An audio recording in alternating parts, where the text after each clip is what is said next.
Сәлеметсіздер ме? 36-шы есебіміз шығарайық. Бірінші есебімізде ортақ бөлімі, енді бұл жерде 4 және де x, y болады.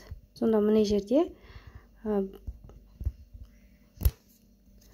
яғни бізде мына 2y пен көбейту үшін 2x керек. 2x пен көбейтеміз 2y-ті, сонда болады 4x y шығады ғой.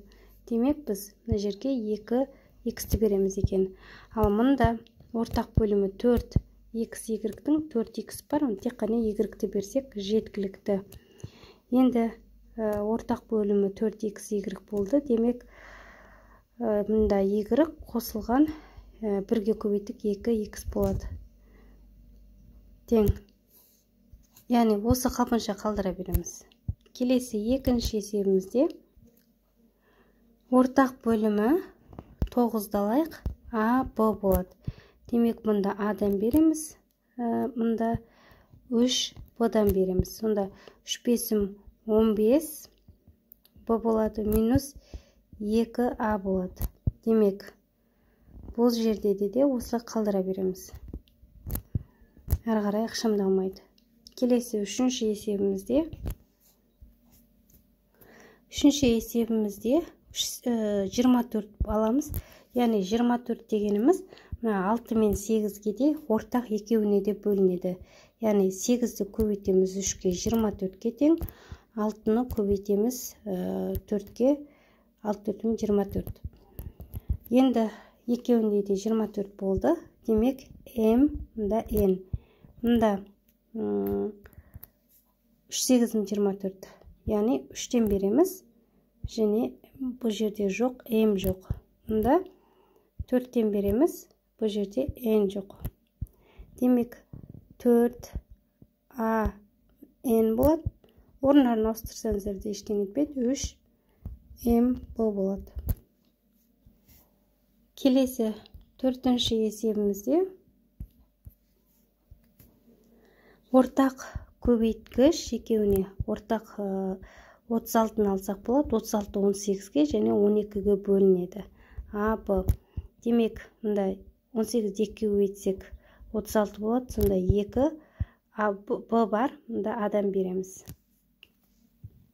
А-дан береміз, мұнда 12-ні 3-ге көбейтсек 36 болады, А бар, Б-дан береміз, яғни 3Б болады. Демек, 3Б x азайтылған 2a y болады. Келесі 37-ші есебімізде ортақ көбейткіш а, б, с болады. Демек, мұнда б-дан береміз, мұнда с-дан береміз. x қосылған xb болады. Келесі екінші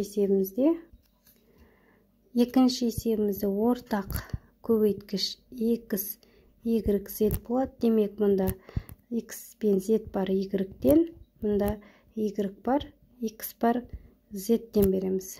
Демек, a, z азайтылған b, y болады.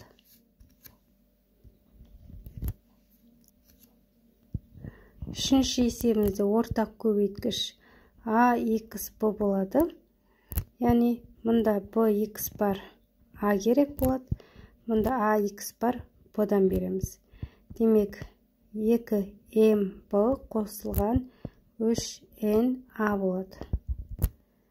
Келесі төртінші есебімізде ортақ көбейткіш m, n, p болады. Демек, мұнда p-ден, мұнда n-нен береміз. 5a, p азайтылған 3b, n болады. Бұл 37-ші есеп. Енді 38-ді шығарайық. 38-дің бірінші есебінде ортақ көбейткіш x, y болса, онда мұнда y-тен береміз. Демек, x, y болады.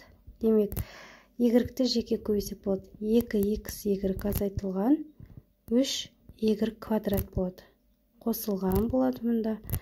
4x квадрат мына жерде плюс минусым, мына плюс таңба, мында минус таңба, минусты береді. Яғни минус 5y квадрат. Тең. Енді ықшамдап көрек бөлшектің алымын. Бөлімі сол қалпынша xy болып тұрады. Ұқсас мүшеде мына жерде минус 3y квадрат минус 5y квадрат. Яғни минус 3y квадрат минус 5y квадратымыз минус таңбаны береді, бір-біріне қосылады. 8y квадрат болады. Солай жазайық. Яғни 2xy қалпынша минус 8y квадрат плюс 4x квадрат. Осы қалпынша қалдырамыз. Келесі екінші есебімізде 38-дің үшінші есебі ортақ бөлімі АБ болады. АБ. Демек, мұнда адан береміз. Яғни 5а квадрат азайтылған b квадрат минус 3а квадрат минус-минусым плюс болады. 2аб.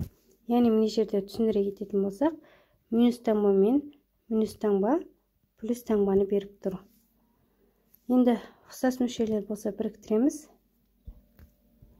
Яғни мына жерде 5а квадрат бірге минус 3а квадрат.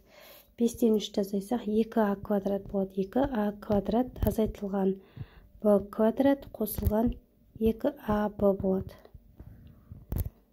аб.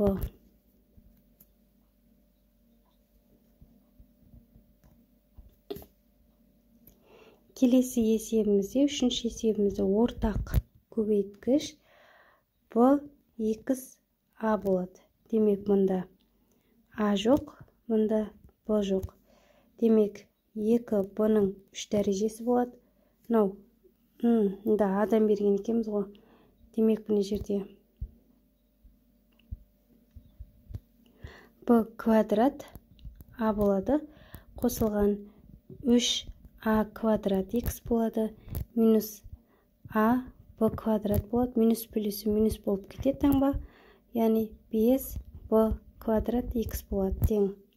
Енді ұқсас мүшелер болса біріктіреміз. Ұқсас мүшеде мұна екі бір-бірімен ұқсайды. Яғни бұл жерде минус болғандықтан азайтамыз. Сонда 2-ден 1-ді азайтсақ 1 болады ғой. Тең астына жерден 1 болады. Яғни а b квадрат деп жасақ болады. Немесе b квадрат а десек болады. Орындар ауысса ештеңе етпейді. Қосылған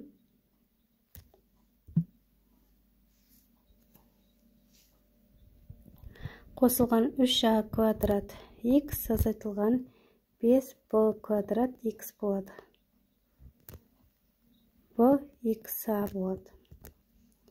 Келесі соңғы төртінші есебіміз ортақ көбейткіш. Мұнда ортақ бөлімі n болады және p болады. Демек, мұнда n-нен, мұнда m-нен береміз. Демек, 3np квадрат қосылған 5mn квадрат плюс таңба болады. mn квадрат. Орындар ауысса ештеңе етпейді. Плюс минус минус болады. 3m квадрат p.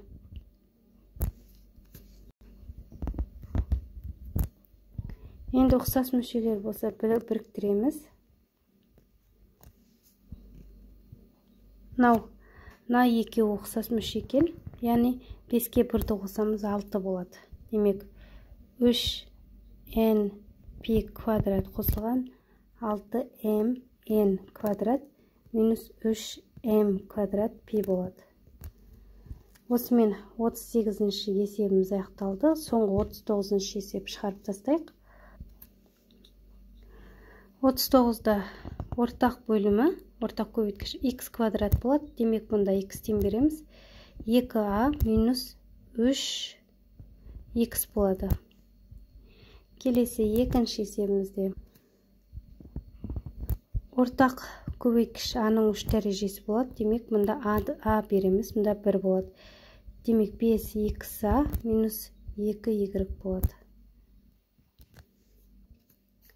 Үшінші есебімізде ортақ көбейткіш m-нің 4 дәрежесі, n-нің 4 дәрежесін аламыз да. Мұнда бізге n жетіспейді, мұнда m жетіспейді. Яғни 1-мен көбейтсек n болады, қосылған 2m болады. Келесі соңғы 4-ші есебіміз. Ортақ көбейткіш x-тің 4 дәрежесін аламыз. 4 деген сәнде y сияқты жазылып кетті. X-тің 4 дәрежесі, y-тің 3 дәрежесін аламыз. Демек, мұнда x-тен береміз, мұнда y-тің 1 дәрежесінен береміз. Демек, 3x азайтылған 4y болады. Осымен есебіміз аяқталды. Егер түсініксіз болса, тағы да бір қарасаңыздар болады.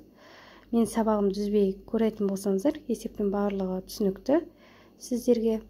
Соңына дейін көргендеріңізге рахмет. Сау болыңыздар.